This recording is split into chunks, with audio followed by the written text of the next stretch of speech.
Today's webinar is titled The Future of Learning with XR and AI, presented by Rob Theriault. I'm going to pass it over now to our presenter.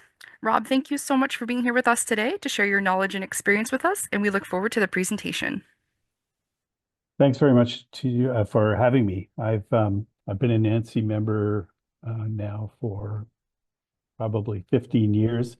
I'm no longer working in the field. I was a paramedic for 35 years, and when I say paramedic for 35 years, all of you who are EMS know that I wasn't. I was in EMS for 35 years, probably a paramedic for 32 of those years, and spent half of my career as a full-time medic, part-time educator, the second half as a full-time educator, part-time medic, until I retired from the road in 2019 and transitioned into a new role as the immersive technology manager at Georgian College.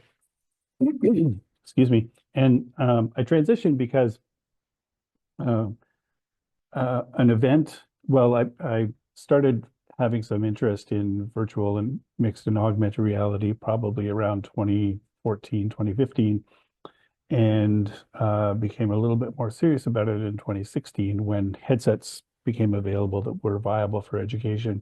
And I attended a NAEMSE event in Washington, D.C. I want to say it was 2017, maybe 2018, where I tried virtual reality for the first time and was really for lack of a better expression, blown away by the experience. And I ended up introducing virtual reality into our paramedic program, which led to a conversation with our senior leadership team who wanted to know where I thought virtual mixed and augmented reality was going in education. And so we had a really good 1 hour conversation. And to my surprise, a week later, they reached out to me and said, we'd like to create this new position with someone who can help faculty explore and possibly integrate this medium into curricula. And they asked me if I would write up a description of the position and apply for it. So I transitioned into that role in 2020. Pretty dramatic change of events and pace for me. And so I'm currently the immersive technology manager at Georgian College, which is a community college about 2 hours north of Toronto. And let me just start by defining some terms. So XR is an umbrella term for virtual mixed and augmented reality. And some people call XR extended reality. I'm not a fan of that term, extended reality. I prefer X as the unknown because the technology is evolving fairly rapidly. But just for those of you who are not familiar with the terminology, so virtual reality is where you don a VR headset and you're completely immersed in another world. You're not able to see the real world. You're completely immersed in another world. Let me go to the other end with augmented reality. And augmented reality is where you're wearing a similar headset, but you're able to see the real world around you. And there are 3D objects or 2D objects superimposed within that space. So, a good example would be your GPS mapping system. That would be augmented reality. Excuse me, where you're perhaps seeing the lines extending out from the back of your car as you reverse. That would be a camera system version of augmented reality. And the mapping system version would be where you see kind of an image of the road and an arrow indicating that you should turn ahead. Mixed reality, on the other hand, is it's interesting because people in the industry and people in education are still haven't come fully to grips with the term mixed reality. I hear different opinions about what that is. My own version of mixed reality is essentially augmented reality in the sense where you're seeing the real world, but there are objects in that real world that serve a purpose in the immersive experience. So, for example, that might be a game where you're throwing a virtual ball, but it's hitting the physical wall and bouncing back at you. So in this case, it's a mixed reality experience. But I'll go over some examples. Now, when it comes to virtual, mixed, and augmented reality, Jeremy Bailenson, who was the founding director of the Virtual Human Interaction Lab at Stanford University, wrote a book called on Demand. And if you haven't read Experience on Demand, I recommend it. And he came up with an acronym to think about when you might use virtual mixed or augmented reality, but particularly virtual reality. And it's the DICE acronym. And it's a good acronym. It's simple, doesn't cover everything, but it's easy to remember. And what he suggests is that when you think about exploring or integrating, we'll say virtual reality into curricula, think about what does that medium provide from a learning perspective that would otherwise in the analog world be dangerous, impossible, counterproductive, or expensive.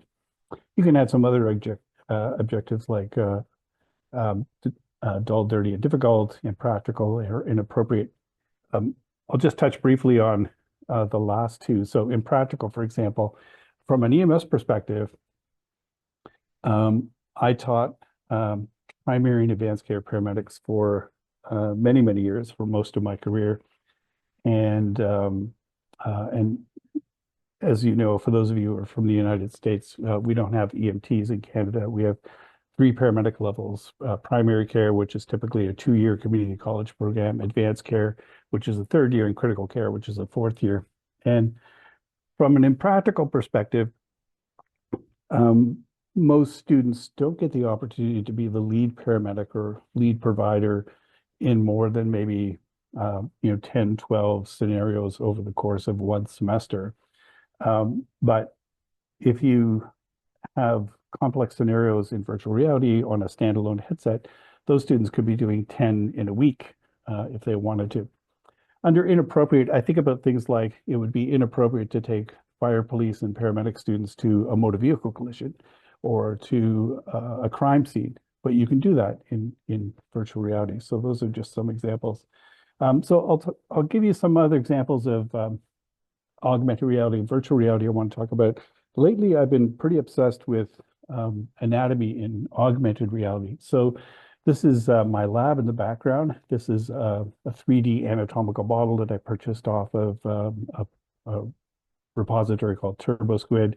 And I work with an XR development specialist. And he took that 3D model and divided it up into different systems. And what I love about this is that with augmented reality, a teacher and 3 of her students can be in a space, and with augmented reality, they would be able to see each other.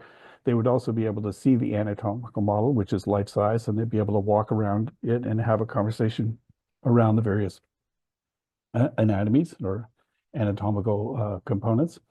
And the other thing I love about anatomy in 3D is it's scalable. So I can take a hand, and it's hard to tell from this image, but what I did was essentially enlarge this human model to about 40 feet tall. So the hand is about 4 feet wide, and you can see it in great detail. So if you wanted to look at the foot, you just take that human, enlarge the human, and then raise the feet above the ground up to about eye level. And then you can have a conversation. You can, what I've also done is enlarged the thorax to huge proportions, like 100 feet. And then the student and teacher can walk into the thorax and look at the cardiovascular system in great detail. It's a lot of fun.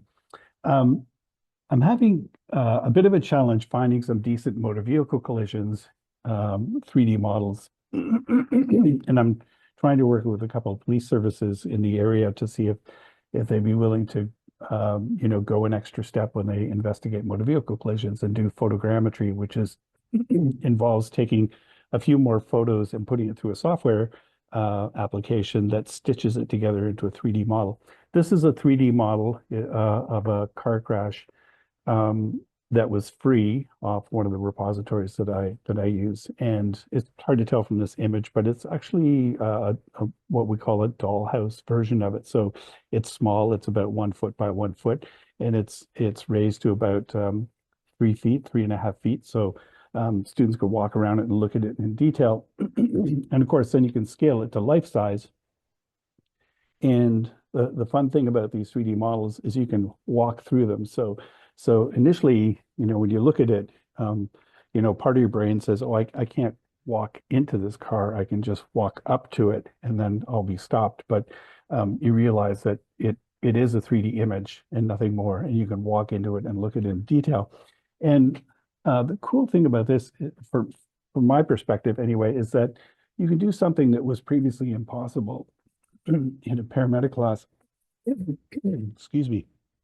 You can, talk about the kinetics of trauma, and you can look at a car like this and say, well, this is a T-bone collision. What kinds of injuries might you anticipate in on the driver who was struck on the driver's side door? And you might think, there might be some serious internal injuries, but we know from a kinetics, a mechanism standpoint that if the door might be significantly damaged, but there's no intrusion into the vehicle, then the likelihood of internal injuries drops precipitously. So, here's a video example of where I'm going into the victim's car, if you will, the driver's car, and I'm looking inside.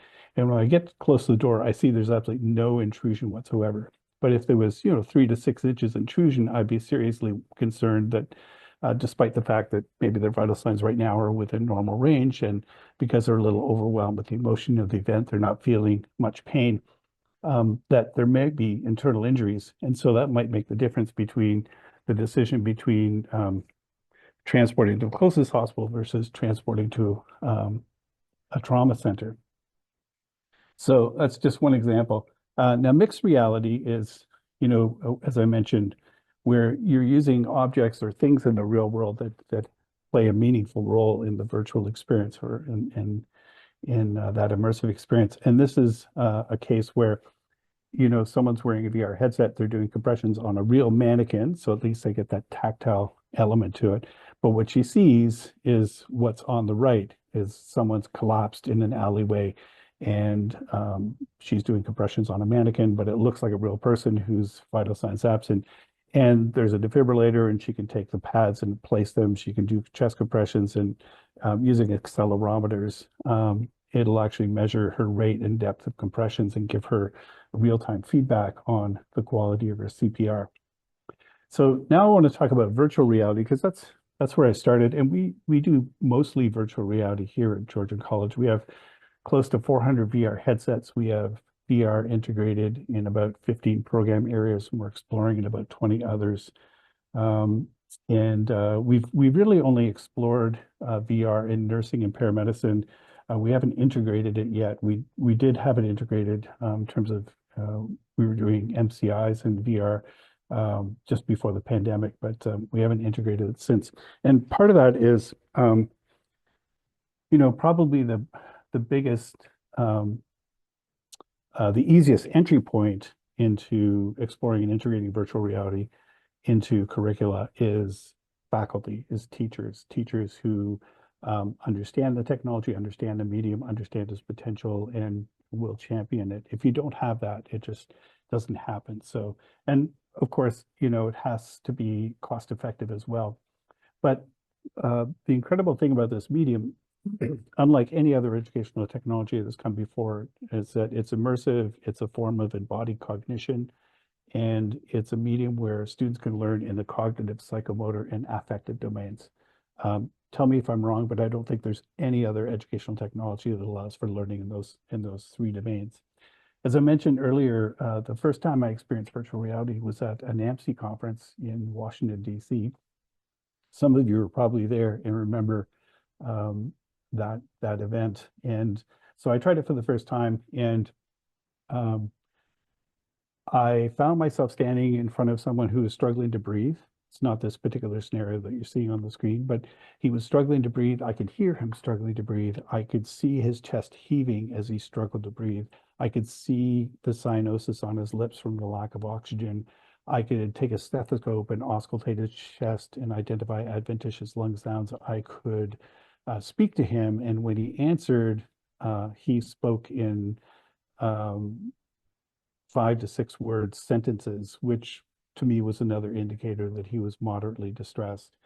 And I could assess him, I could treat him, I could see a physiological change in his presentation based on the treatments that I initiated.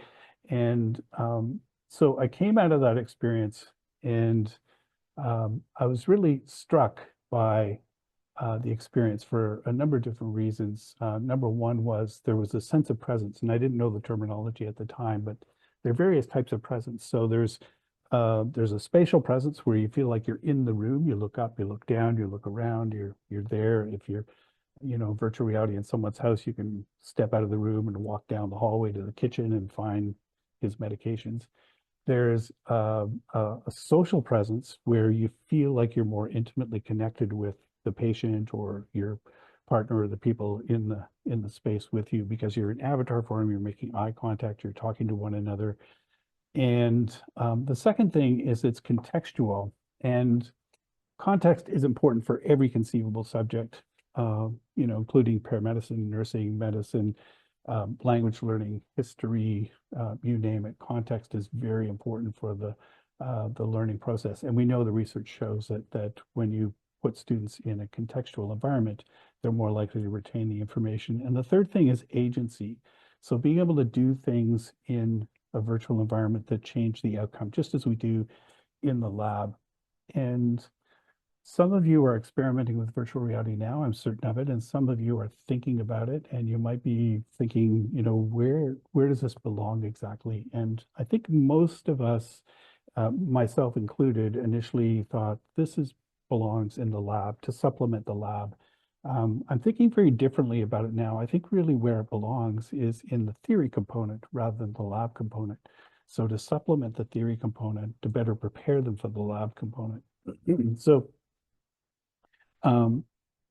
this is where I see it being used, and I'll talk about sort of use case and how it might be implemented. And I'm going to be giving you my personal opinions. You may have different opinions, and at the end of this talk, let's talk about that and maybe discuss it or debate it a little bit.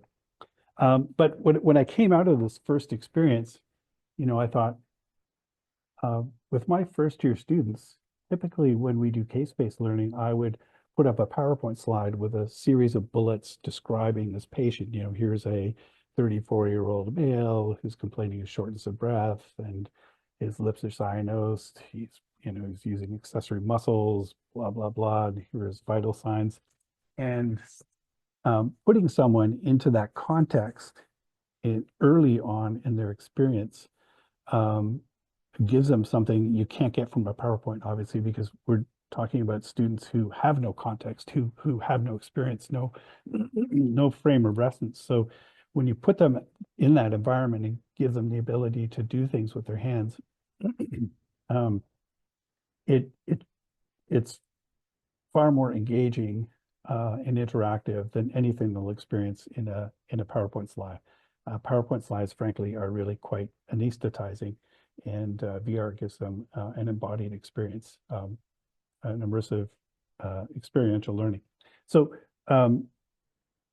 in 2020, I started exploring VR with a number of different program areas here at the college. So I'm not focused exclusively on healthcare, and I'll just go over those very quickly. So we have virtual reality in our architectural technology program. I'm going from top right to my top left to top right, bottom left to bottom left. So architectural technology, indigenous language studies, interior design, maritime bridge navigation, tourism, art, design, events management. And I'll just touch briefly on design as an example of what would otherwise be dangerous, impossible, counterproductive, or expensive. Or you can add things like future-proofing the students under design. For example, Ford, General Motors, Bugatti, Bell Helicopters, they're all designing vehicles and helicopters in 3D now in virtual reality with multiple team members from around the world. So they're eliminating travel or dramatically reducing travel, and they're designing in 3D, going straight to 3D printing, and in the process saving tens of millions of dollars. So now in our industrial design degree in our architectural technology program, for example, it would be completely wrong to not introduce those students to virtual reality design because they would not be prepared for the real world when they get out. Excuse me. So we're also using interpersonal skills, software like body swaps for conflict resolution, for de-escalation, for interview skills, public speaking skills, that kind of thing. VR anatomy, we're using nano for our biotech degree. And we've explored programs like this one on the top right, Health Scholars, that I'll talk about briefly in a couple of seconds. So what are the things to look for if you're currently exploring virtual reality or thinking about exploring? Uh, my Again, it's my personal opinion. I think we should be pushing companies who are developing these kinds of applications to make it compatible to a standalone VR headset. And by standalone, what I mean is a VR headset that doesn't require connection with a high-end gaming computer, so that students can perhaps borrow the headsets and take them home and to practice complex scenarios. It should be self-directed. Again, that's my opinion. There's, you know, the alternative is moderated scenarios. And I think most of us in the EMS simulation world are used to moderating scenarios. So immediately we gravitate to, well, if I moderate scenarios in the lab, I should be moderating scenarios in virtual reality. And that's certainly an option. I think we should have both options, both self-directed and moderated. The advantage of self-directed, as I said earlier, is it affords a much greater ability to practice or ability to practice on a much more frequent basis than they would otherwise would in the lab. So a student can take, a headset home and practice as often as they want. And it should reflect what happens in the real world. And I'll touch on that in just a second. But that means, for example, if you're doing scenarios, you should be standing. So that's realism. You wouldn't be sitting to do this because you wouldn't be sitting in the real world. If you're doing nursing scenarios, you wouldn't be sitting with high acuity patients. You'd be standing and walking around the bed and doing things. And if you go through a collection of images of virtual reality in healthcare on the internet, you'll see some where nursing students, paramedic students are standing, some where they're sitting. And I always cringe when I see them sitting because that's not the real world. And so I'll talk also about, what I think should be part of the real world. There are about 6, 7, 8 companies in this space that are developing virtual reality scenarios in medicine. Most of them are focused on nursing, some in medicine, very few on EMS itself. But one of the things that I personally feel you should not see in virtual reality are things like drop-down lists, where you're assessing and treating a patient using drop-down lists, choosing from, what questions to ask, and it's automated when you choose that question because it doesn't reflect what happens in the real world. There are no multiple choice questions. There are no drop-down lists in the real world. So, we've reached a point now where we have these very sophisticated generative AI models and avatars where we should be able to have a fairly natural and fluid conversation with the patient that we're standing in front of. And we should be able to grab things like blood pressure cuffs and pulse oximeters and place them. Now, I've heard the argument that the tactile fidelity is not there in virtual reality, and that's absolutely right. That, one of the arguments for drop-down lists is because you don't have the tactile fidelity, you need that in the lab, which I agree with. However, if you understand cognitive science and how students learn, when you add a hands-on component, even if the fidelity is not there, it helps them retain what to do in the sequence in which to do it. So if you're grabbing a blood pressure cuff and moving it towards the arm and it just snaps onto the arm at that point, that's fine. You'll learn how to do it properly in a lab setting or in a clinical setting.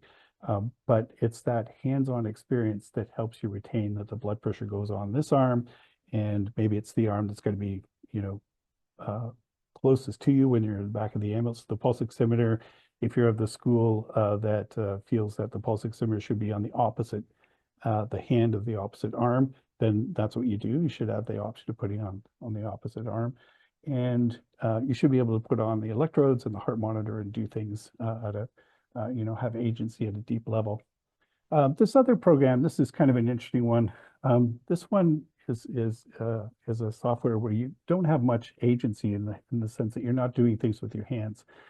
So this is really for sort of upper tier paramedic training, final semester level or third or fourth year nursing, where there's someone collapsed on the ground and these avatars all have name tags. And as a student, you're the team leader and you're standing back and you're you're barking out orders to the avatars. So they each have name tags. You're saying, Aaron, could you check for a pulse? Phil, can you start chest compressions? Fatima, can you defibrillate and then start an intravenous line? Ross, can you give some epi? And so it helps you work on your diagnostic skills, your leadership skills, and also your situational awareness. So it's a software program that tracks that. But it's not suitable for entry level EMTA or EMTP students. It's only suitable for higher end. So you can make the argument that it's perhaps not ideal, but people use it and like it, and I've experimented with it, and I think it's quite impressive. I actually learned about it from an ER physician by the name of Tim Cobalt, who works in Columbia, Missouri, and he trains his residents both with medium and high fidelity mannequins, but also virtual reality. And he and I have kept in touch over the last 5 years or so. So other things to look for. So fidelity, is not quite there, but with controllers, you can reach for a radial pulse or a femoral pulse or a carotid pulse, and you'd be able to feel the vibration in your controller, and that gives you an immediate sense of, is this heart rate, where I expect it to be? Is it too high? Is it too low? Is it somewhere within a normal range? But it's the mere act of doing things with your hand that's so important. Deep agency to me means being able to do basic things. So there are some software applications where you've got a fair bit of agency. You can grab a blood pressure cuff, you can grab a pulse oximeter, you can grab electrodes, you can grab an oxygen mask. But when you want a medication, you just pick a medication and maybe the dose, and it gives it to the patient. I love a software system where you can grab a syringe and an ampule or a syringe and a vial and actually draw up the medication and see the volume in your syringe. So you're giving, the right drug and the right volume, etc. That kind of deep agency enables us to go back in time and address the learning objectives of students in their first year, second year, so the earlier stages. Gen AI avatars have become the norm now, so I think I would not even consider an application that doesn't have Gen AI avatars. And mostly they use a small language model for these, so they program them in such a way that the AI has a specific medical history, meds, and allergies. But the interesting thing about the instructional design for this, and what I've tried to convey to companies, is that if I ask a Gen AI avatar, what's your medical history? What medical conditions do you have that you're being treated for? I can't have the Gen AI just say, oh, I'm being treated for this, and this, because patients just don't know that stuff. They don't know their medical history, or the perception is they don't have that condition. For example, you ask a patient if they have high blood pressure, and they'll tell you no. And then you look at their medication, you see they're on 3 antihypertensive medications, but their perception is that their blood pressure is good. So the answer for them is no, right? So we deal with nuance in the out-of-hospital setting that's different from the hospital setting. And so I think the training of avatars has to correspond with that reality. And Gen AIs can become also a personal mentor, a personal tutor. So I'll talk about this in a little bit of a minute, but the other piece is analytics. Analytics are extremely important because it gives the student and the teacher a list of everything the student did in the scenario, the sequence in which they did it, did they get the right drug, right dose, right time, right route, etc. And we should be beginning to think very seriously about using these analytics for summative assessments, because students will not do virtual reality unless there's a motivation to do it. No matter how cool it is, unless it's with marks, they're probably not going to do it. So we have to seriously consider using the analytics as a marking scheme. Not suggesting eliminating labs, not even remotely, but we should use analytics for summative assessments. I'll touch briefly on biometrics. So one of the exciting things about the more advanced headsets is, they have eye tracking, pupillometry, they can measure pulse, respirations, and in some cases galvanic skin sensing, where you can use a separate device for that. And the really interesting and compelling thing about that is you can use biometrics to measure cognitive load and stress levels. So what I see in the next 5, 10 years is a point we get to where we can scaffold the learning in such a way that we go from sort of low acuity and build the level of acuity so that we build stress resilience into the learning experience. Um, that's going to be really interesting. And of course, it all has to be cost effective. So, what's the return on the investment for that? And that's a whole separate discussion that I'd love to have, but I've only got an hour here. So, realism. I can go through a long list of, what's important in terms of realism, but um, realism is important to feel immersed. So just like doing scenarios in the lab, you reach a point of suspended disbelief, and you have to be able to do that in virtual reality or augmented reality, mixed reality as well. So the blood pressure cuff, when it snaps onto the arm, it has to actually look like it's on the arm and not like sticking an inch away from the skin. I look at this and it looks like they started an IV but forgot to take the tourniquet off. That's, you know, uh, maybe not a flaw of the software. Maybe that's a mistake on the student's part where they forgot to take off the tourniquet. And they've got some defib pads on, so I can only assume this is a STEMI patient who's got the defib pads on in the event that they're one of the 5% who go into cardiac arrest en route to hospital. When I say deep agency, this is the kind of thing I love where you can take a syringe and put it into a vial and using the thumb controller, draw up a medication and look at the syringe and make sure that you've got exactly 5 mLs or 2 mLs or whatever it is you wanted to draw up. And then you can use another thumbstick to administer the drug, which is important because certain drugs, if you administer too quickly, it's not good. If you administer, adenosine too slowly, it's not good. So you need that kind of deep level of agency, in my personal opinion. The other thing that's unique about EMS scenarios, which is a departure from nursing and medical scenarios, is we need different environments, right? So we need various scene environments. Obviously we can't cover them all because every single call is a different environment, but we need various scene environments so that you provide context to the learning. You also need a scene in the back of the ambulance. So at some point during the assessment and treatment of the patient at the scene, you're going to make a decision to transport because, time is kind of of the essence in out of hospital calls. So you're in the back of the ambulance, you're continuing taking history, continuing to assess and treat. And then what I've not seen in any software application yet is a transition to the scene in the hospital where you can actually give a report to the bedside nurse or a physician. And if you're an educator in EMS, you know that reporting is both an art and a science. And the opportunity here to be able to give a report to a Gen AI nurse and then later get a debriefing from like an AI who gives you feedback on what you did, what you missed, and also your reporting. Did you report things in the appropriate sequence or not? Then that feedback is invaluable. I think about, when we tried to teach medical reporting in the paramedic program where I taught, and it was not easy to do.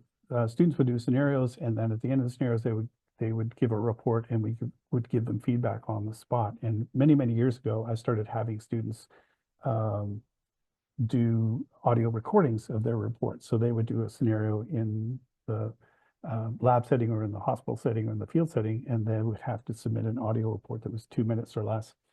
And I would give them a rubric and a list of everything that I wanted, and the sequence in which I wanted to hear it, part of the SBAR process.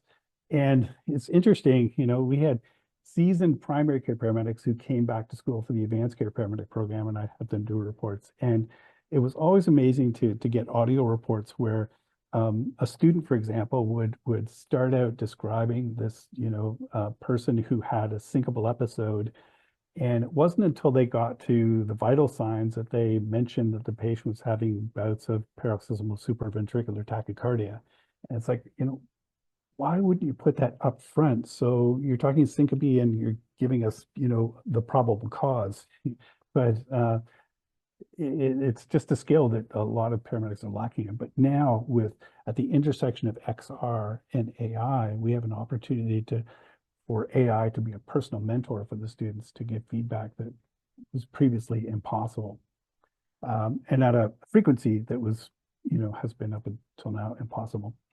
On the research side, so there is a paucity of research in this area. So if you're a researcher, there is a lot of low-hanging fruit at the intersection of XR and AI right now. Really exciting. This is a study that I quite like. It was a small randomized control trial with second-year medical students, and what they did was they randomized them to. So they were taught a surgical procedure which involved putting a pin in the tibia, and they were randomized to either standard training for that, which involved videos and lectures and images versus virtual reality training. And what they found was that the percentage of steps done correctly, VR versus standard, was 63% versus 25%. And the knowledge retention of the surgical instruments in the VR group was 50% versus 11%, which is, although it was a small RCT, quite compelling from a skills acquisition perspective. And this is another thing too. Like there are a lot of companies that are providing complex scenarios, but not many who are providing skill-based training in VR. And so, imagine being able to do urinary catheterization or programming an intravenous infusion pump and doing dose calculation and be able to do that on a frequent basis. In the lab, you don't often get that opportunity to practice with those things frequently. So lastly, I want to talk about just how transformative I think XR and AI are going to be moving forward by telling you about a project I'm currently working on with our artificial intelligence students. So this is, of course, when generative AI first came out in November 2022, every school on the planet went into policing mode. How do we police the cheating? I like to call it the Dolores Umbridge phase. And fairly soon after that, teachers and students started to look at how could we use generative AI to become more efficient teacher, more efficient learner. And that's all good. I wanted to leapfrog ahead to the development of intelligent tutoring systems. And intelligent tutoring systems have existed since the 1960s, where you use computers to design adaptive learning programs for students. But now with Gen AI, we have a unique opportunity. And in some ways, we're going to be forced to use AI in ways that we're not prepared for. I'll give you an example. So the glasses I'm currently wearing, these are Ray-Ban Meta smart glasses. They have forward-facing cameras. They're not augmented reality glasses. They're just smart glasses. So they have computer vision. And these glasses I'm wearing are prescription and they're transition as well. And so I can look at a test paper and I can say to the AI, which is in my phone, my glasses are connected to my phone. I can say to the AI, what are the answers to questions 1 through 7?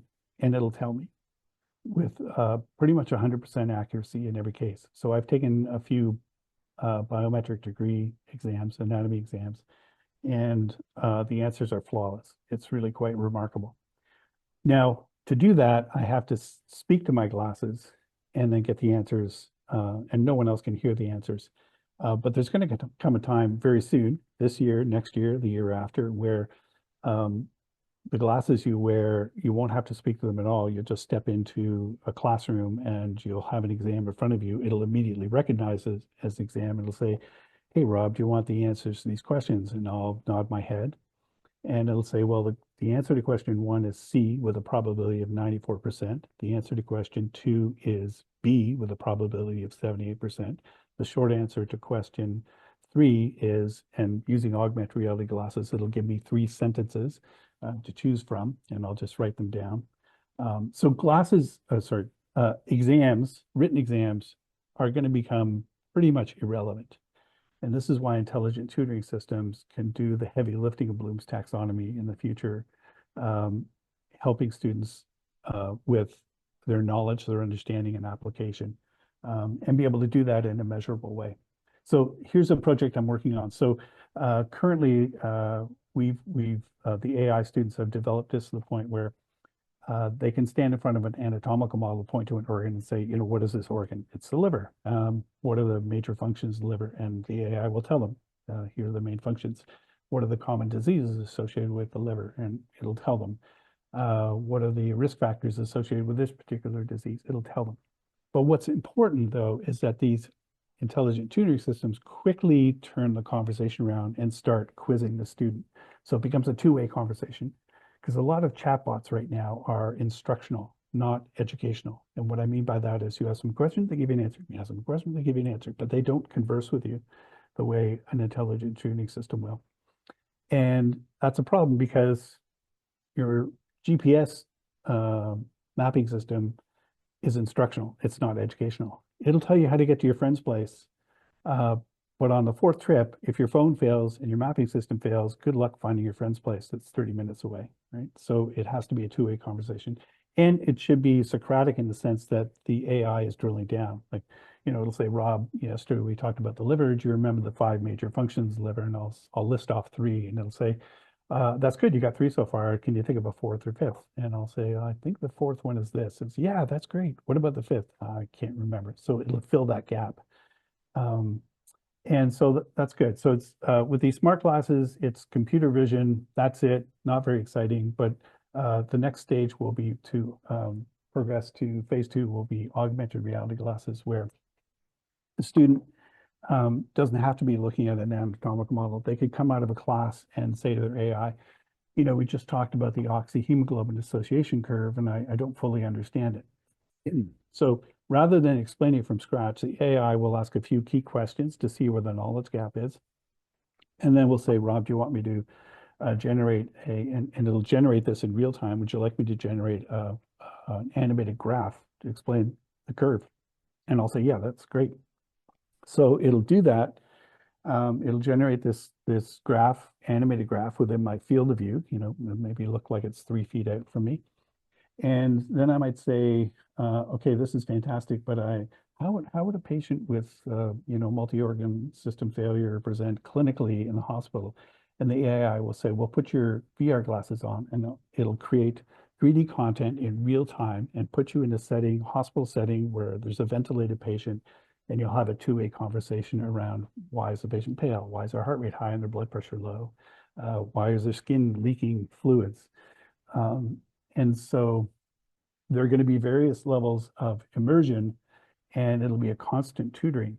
And what I envision in the not too distant future, and I've been trying to get my own school to have serious conversations about how students learn and how learning is assessed, is going to be completely transformed over the next 5 years.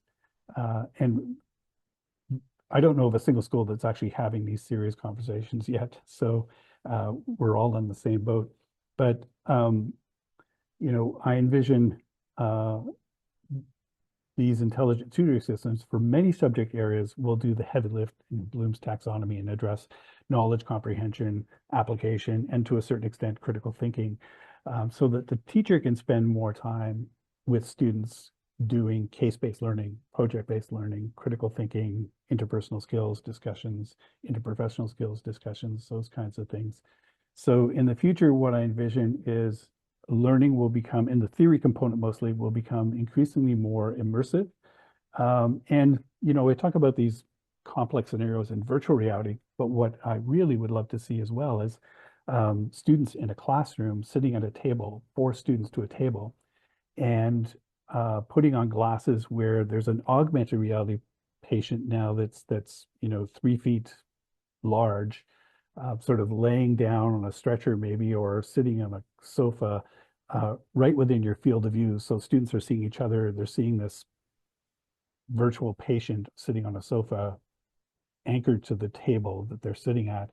And they'll be able to do things, ask questions, do assessments, do vital signs, initiate treatments. And so case-based learning will no longer be a written exercise. It'll be a visual, auditory, and tactile experience, and that's going to be very powerful. So, and then for a fully immersive contextual experience, you go into virtual reality. So learning is going to become more experiential. It's going to be AI assisted. It's going to be adaptive and measurable. And we have to think seriously about how we can use that measurable component for summative assessments, but also biometrics for assessing cognitive load, because we know every student learns at a different pace, right? So will be able to tailor the learning, scaffold the learning in such a way that addresses their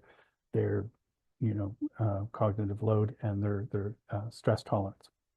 So with that, I will stop there and take any questions you might have.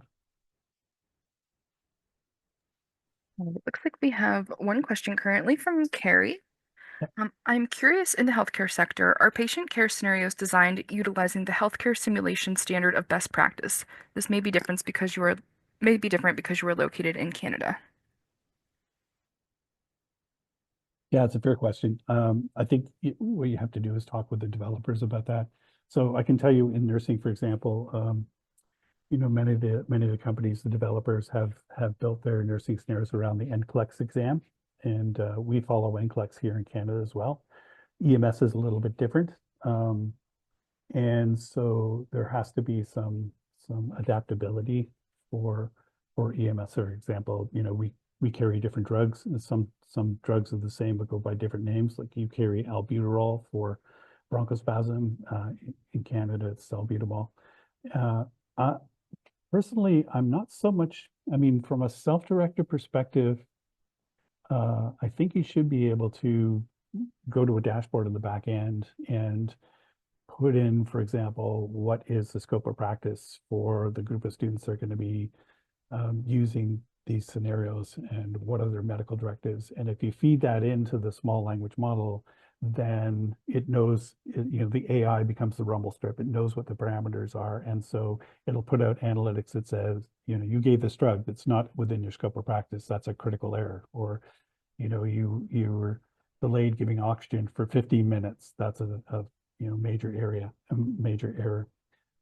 So oops, hang on a second here. I'm trying to get to the chat. I'm just going to post in a link to my slides. So if you want those, I hope that answered the question.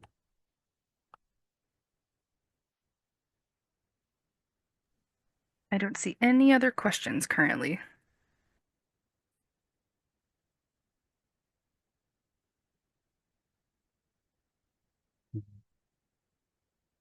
I must have covered everything. Or people's wheels are spinning. They're have exceeded their cognitive load.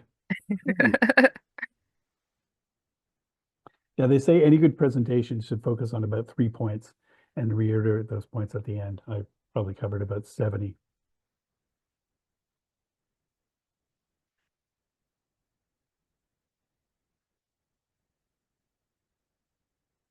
All right, we do have a question here. How do you convince educators to adapt these technologies?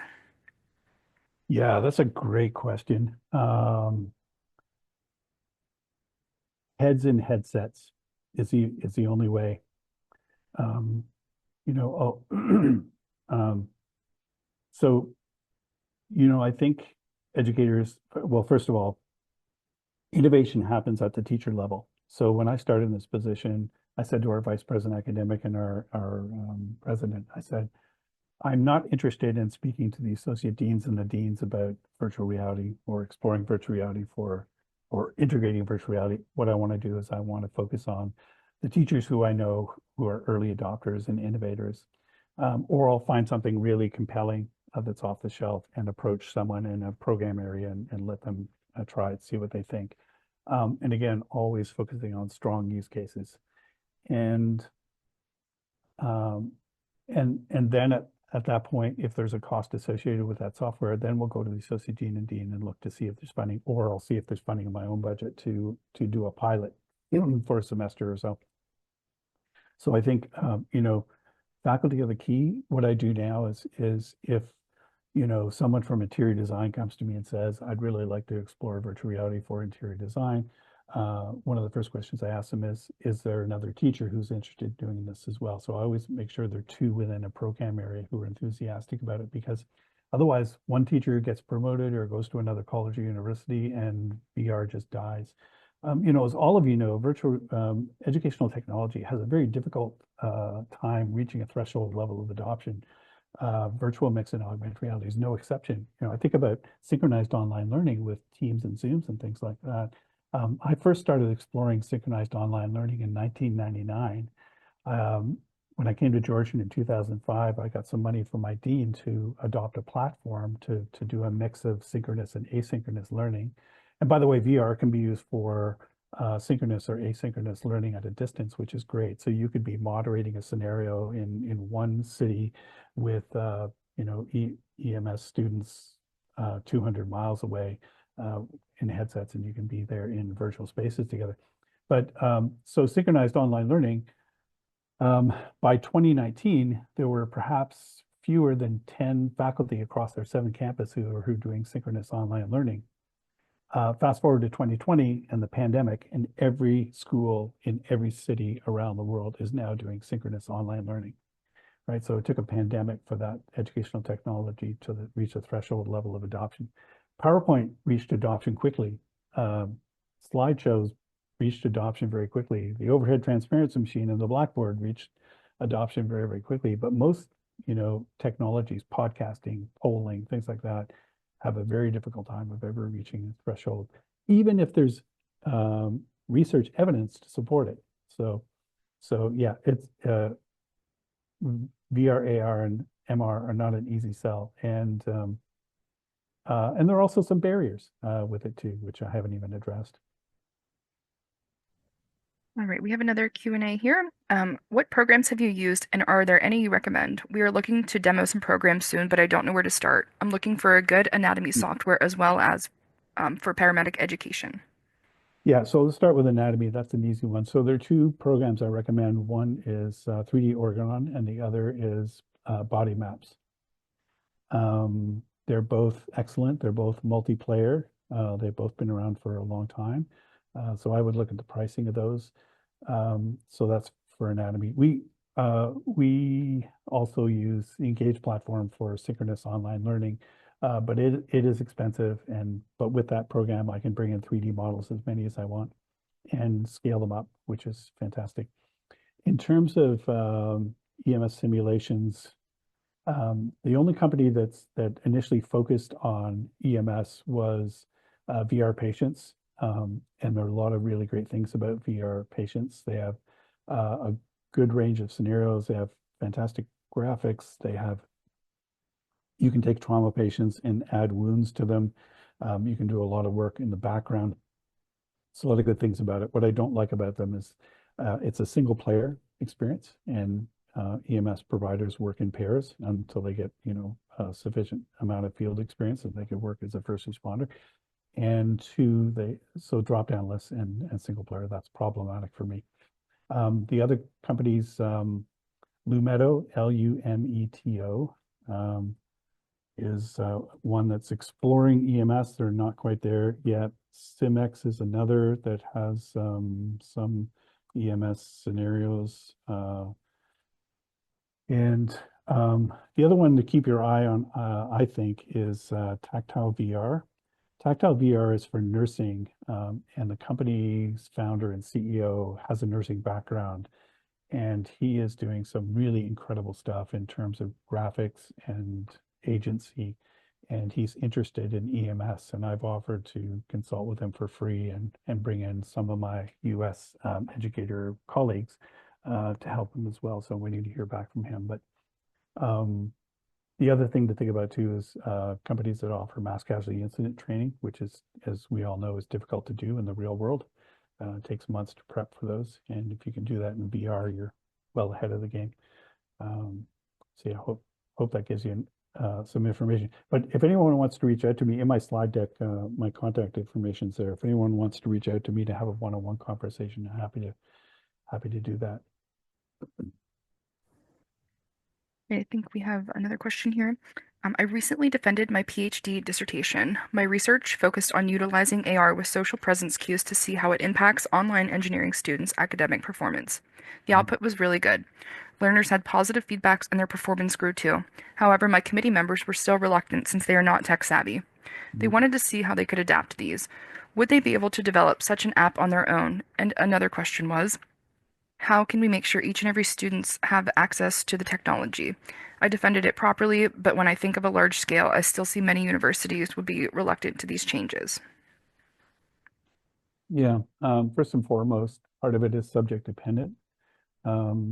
And you're absolutely right. There are barriers. And so whenever I look at um, complex scenarios as an example, there's got to be an alternative, a PC alternative or an alternative where you've got a couple of students in VR headsets. It's being casted to a screen so other students can be not in headsets, but still participating in the group discussion around the patient care. So there have to be alternatives. The technology is, going to continue to get better. The headsets are going to get lighter, more comfortable. We're going to be able to address motion sickness in ways that we've never thought of or dreamed of in the past. I know Simon Fraser University is doing a lot of research around that.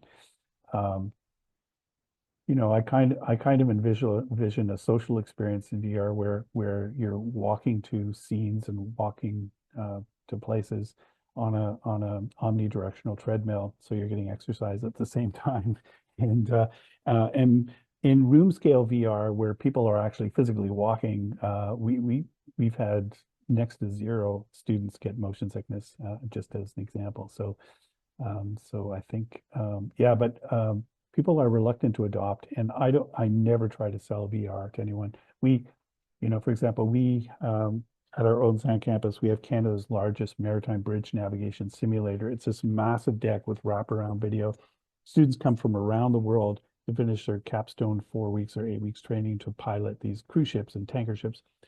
But not everyone can come to Canada, so we ship out headsets and computers to companies and train them in VR. But we had one ship captain who lived at a distance and was enthusiastic about VR, three other ship captains who lived locally who were not enthusiastic about it, and the lead instructor was the least enthusiastic about it. So when I brought headsets to him initially, and his colleagues, and we tried out this maritime bridge navigation software, he told me up front, full disclosure, Rob, we're not really into gaming. I don't think this is going to work for us. And I said, no, no worries. Just, give it a try, see what you think. And 10 minutes in the VR headset, he was completely and utterly blown away by the experience. He could not believe that he could, navigate the ship. He could pick up binoculars and look at the kayaker 500 meters away and steer the ship in the other direction, or blow the horn to get the kayaker out of the way. And so heads and headsets is the key to adoption. But you know, I I think it's also important to be skeptical about it. And does it really address something that can't be taught in some other way? Like someone approached me recently and wanted to know if there was a VR program for teaching intellectual property. And I thought, what on earth would you use virtual reality for teaching about intellectual property? I just couldn't think of it. So, sometimes I get faculty who ask me questions and I just tell them you're better off with a PC-based program or tablet.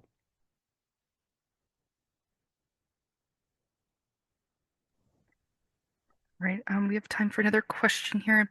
With the rapid advancements in XR and AI, how close are we to AI-powered avatars that can truly recognize and respond to human emotions in real time?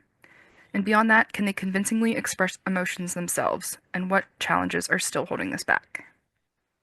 So I think the answer is yes and yes. Those things currently exist, but I think we also have to recognize that computers don't have emotions and are likely to never have emotions. But we anthropomorphize everything, right? We anthropomorphize dogs and robots, and we will attribute human characteristics to them that just don't exist.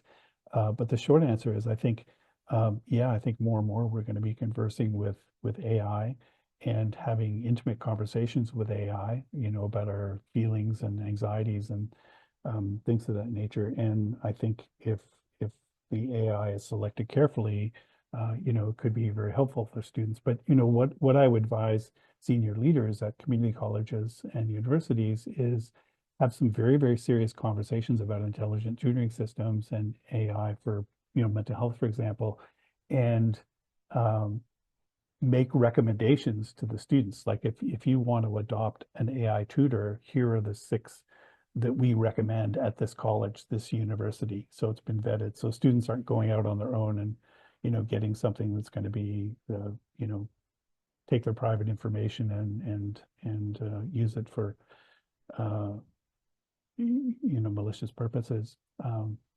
So I think what's sad to me is schools are not having these serious conversations. They're still in the Dolores Umbridge phase, focus on cheating and policing, and a little bit around efficiencies, but we haven't gotten to the more serious areas where it's truly going to be transformative in terms of how students learn and how learning is assessed.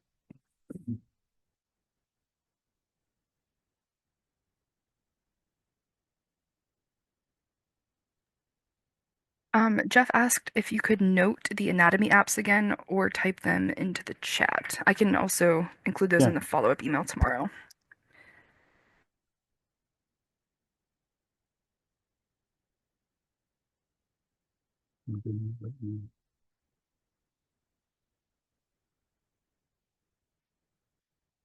Yeah, and in fact, let me just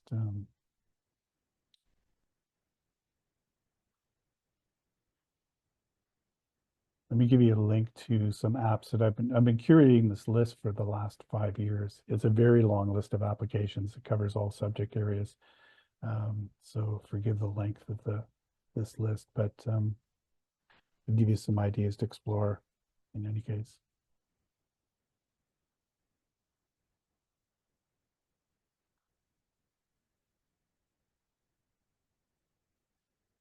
Yeah, so there are more and more companies who are trying to get into the medical space, and I think it's going to get increasingly interesting. And hopefully the prices will come down too, because a lot of these companies, because it's still fairly new in the education arena, don't understand what our challenges are in terms of cost. There's a company from Eastern Europe that created a couple of applications. Well, an application called Autismity, and it's two scenarios which puts you sort of in the shoes of someone on the autism spectrum and helps you to understand the challenges in terms of hypersensitivity to lights and sounds and things like that. And I was really blown away by it. I really loved it. And I reached out to the company and said, how much is this? And they said it was 140 euros per student per year. And I said, look, I love this application, but that's the cost of more than the cost of a textbook for something that'll only address one or two learning objectives in a single course. So 3 years later, they came back to me and they said, we've adjusted the pricing. It's now 450 euros per headset per year. So now I can put it on 4 headsets and cycle 5,000 healthcare students through the experience. Um, so companies are beginning to understand the challenge, the costs, and even complex scenarios can be very expensive, and companies need to understand that schools are not at the point where they can use VR and reduce their lab time or reduce their clinical time. Although Bow Valley College, I think they're in Alberta, they've reduced their hospital placement time by 30% using VR. They had custom VR scenarios built. So that might have been a little brave on their part. I'm not sure. Uh, I don't think they've done any research to look at the efficacy of VR training, but we will get there eventually. We are truly at a Wesley Crusher moment. You'll forgive the Star Trek metaphor. It looks like we have one final question. What was the program you have in your PowerPoint that you discussed was better for more advanced students rather than beginners? Oh, that was Health Scholars. Just typing it in here. Yeah. All right, Yeah, then. look for Tim Kobold on social media. He's a super cool ER doc who's done some really interesting stuff in VR with his emergency residents. He also did interesting. He got a little room in the ER department that he uses for meditation. And what he did was he took his residents after they'd done 8 to 10 hours on the floor and put them through 5 minutes of VR meditation, starting first with completing an Oxford University psychometric survey, and then completing it again after the meditation. And the response he got from his students was they felt completely refreshed and ready to go after 5 minutes of meditation in VR.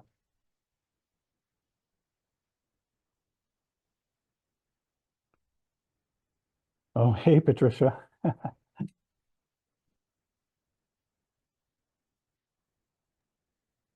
Right. I think that concludes our questions. Okay. All right. Thanks, everybody. And thanks so much for having me. Thank you so much, Rob. You are quite a wealth of knowledge when it comes to this, and we so appreciate when you are able to do these webinars for us. Thank you. Everybody attending, I will be sure that all of the links that Rob shared today will also be in the follow-up email tomorrow so you don't miss those, as well as the link to register for CE.